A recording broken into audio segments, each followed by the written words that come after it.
Hey, what is up, everybody? Thank you for clicking on the link and joining me here. Um, this is what I'm calling Thankful Thursdays with the social work mentor. This is something that I'm going to be trying to do every Thursday.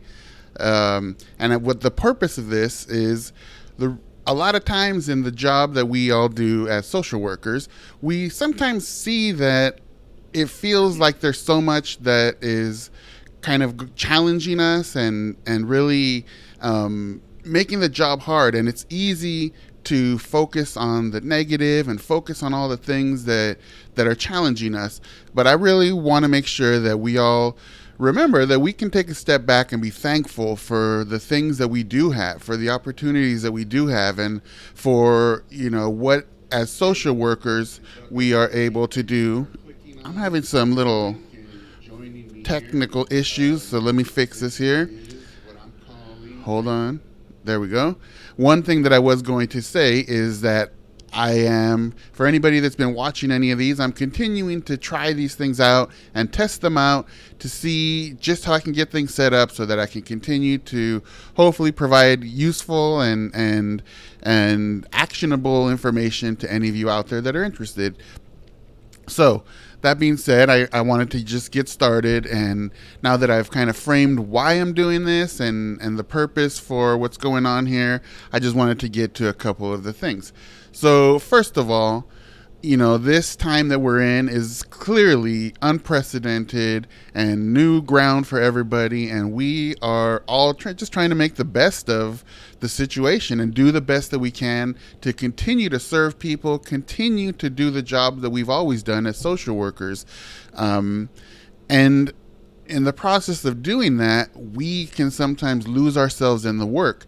And so what I've had to do in the past couple of weeks is really take a step back and think about what am I thankful for. And one of the things that made that hit home for me was one of my children who has been home and doing their school from home, like many of you have had that experience, got a message recently that one of her teachers had both of their parents, pass away due to coronavirus, COVID-19, within the span of about a week. And that hit us all as a family pretty hard.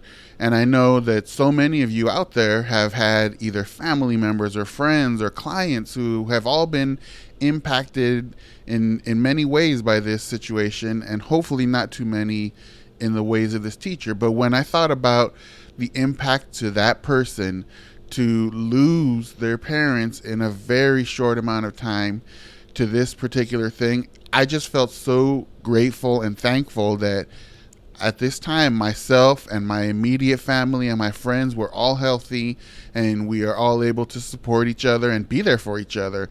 And that's may not always be the case for all of us, and particularly for our clients. Many of the people that we work with, they may not have that network that we have, the social support system that we have, and so they may or may not be thankful for friends and family. But I contend that a good majority or a good amount of individuals, whether they're clients or not, do have people that they can lean on, friends or family. And so as social workers, I think part of our role in this is helping these individuals to identify who their support system is. People that they may not have realized, that maybe it's the bus driver or the guy that they see every morning drinking coffee at the bus stop, while they're waiting to go, do whatever they need to do to just live their daily life. we all have people in my mind that we can consider part of our support system, and it's up to us as social workers to first identify that within ourselves, to know who we have to lean on and what we have to be thankful for, but also to help our clients to the extent possible. Obviously, there are some situations where that is not the case. There really may be nobody, but to help them to see that they do have a system of support of individuals that they can be thankful for.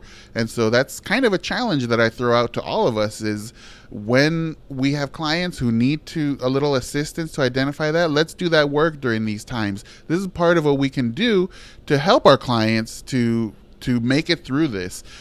So one of the things that I realize more than ever, based on the story that I gave about the teacher, was that I'm thankful for my friends and family. Another thing that I'm thankful for, particularly today as I'm filming this, when job numbers came out and unemployed numbers, is that I have a job still. I still have a job. I'm lucky to be able to even do a lot of the work remotely, but to just have a job, to have my livelihood and something that I love to do, is something that I am very thankful for. I don't know if all of you that are out there watching this have a job right now. There's so many challenges to smaller organizations in particular, but even large organizations, to maintain the workforce.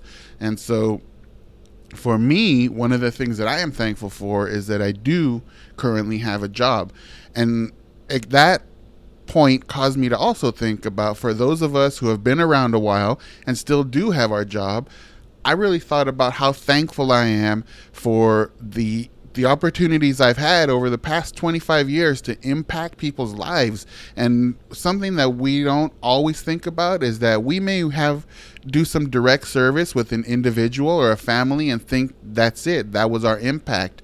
But if you think about the knowledge or ideas or the things that you've been able to impart on an individual, what is the impact of that individual's relationships going forward for generations? So you and your work may have been able to change the path and the direction of a generation of people just through your work. So I'm thankful that I've had opportunities to do that throughout my work. And I think a lot of us who have been around a while have had numerous and we can't even count how many times or put a number on the impact that we've had through our work.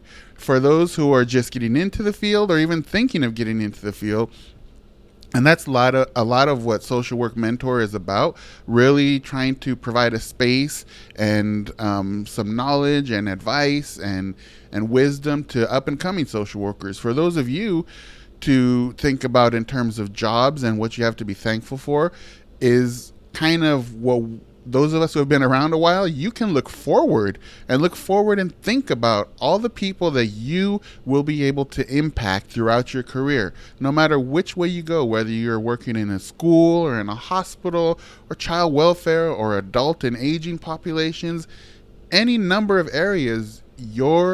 The opportunity for you to impact lives and generational lives is something that I think it's something you can be thankful for, that you have that opportunity. You've put yourself in a position, or are considering putting yourself in a position, to go down that career path and have that impact on people's lives. So that is something that I believe that new social workers, new helping professionals, and those who are starting to just get into the field, that's something to be thankful for. The last thing that I wanted to talk about